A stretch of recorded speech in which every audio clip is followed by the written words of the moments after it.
Ende asnjë reagim pozitiv nga ndërmarrja e transportit publik në Shkup lidhur me shkeljen e ligjit të përdorimit të gjuhëve në autobuset urban. Premtimet boshe të drejtorit të kësaj ndërmarrjeje Misho Nikolov vazhdojnë, edhe pse iniciativë për respektimin e gjuhës ishte ngritur edhe nga Këshilli i Ndërmarrjes. Nikolov, sipas reagimit të fundit, theksonte se çështja do të rregullohet brenda ditësh, por deri tani asgjë e re.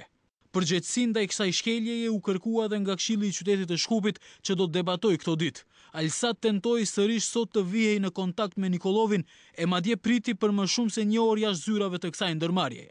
Ndërmarrja e transportit publik Shkup dhe drejtori i saj Misho Nikolov vazhdojnë të heshtin lidhur me shkeljen e ligjit për përdorimin e gjuhëve në autobuset urban, edhe pse një gjë e tillë garantohet me kushtetut.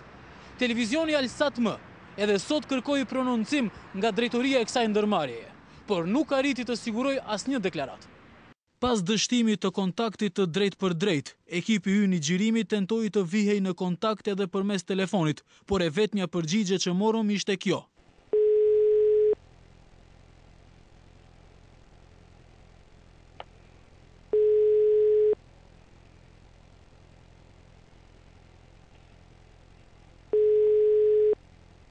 Edhe pse Nikolov shfaqson shkeljen e ligjit të gjuhës me defektin e softverit, një gjë e tillë bie ndesh për shkak se nëse paguhet, gjuha mund të aplikohet si në rastin e këtij urimi ditëlindjeje.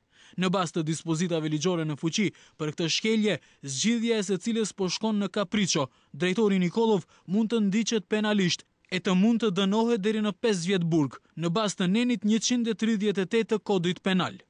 Ai që do t'ia marrë ose kufizoj qytetarëve të drejtën e garantuar me kushtetutë, ligj apo marrëveshje të ratifikuar ndërkombëtare për përdorimin e gjuhës dhe shkrimin, do të dënohet nga 3 muaj deri në 3 vjet burg. Paragrafi 2. Nëse vepra e paragrafit 1 kryhet nga personi me detyrë zyrtare, ai do të dënohet me burg nga 6 muaj deri në 5 vjet. Mos aplikimi i gjuhës shqipe nga ndërmarrja e transportit publik në Shkup ndesh në vesh të shurdhër edhe nga Prokuroria Publike, e cila është e obliguar të padis personat apo institucionet që shkelin ligjin për gjuhët. Por ndërsa prokurori hesht, padi për drejtori Nikolov ka paralajmëruar lëvizja qytetare zgjohu, nisëm kjo që vjen pas sensibilizimit të rastit në televizionin Alsat M.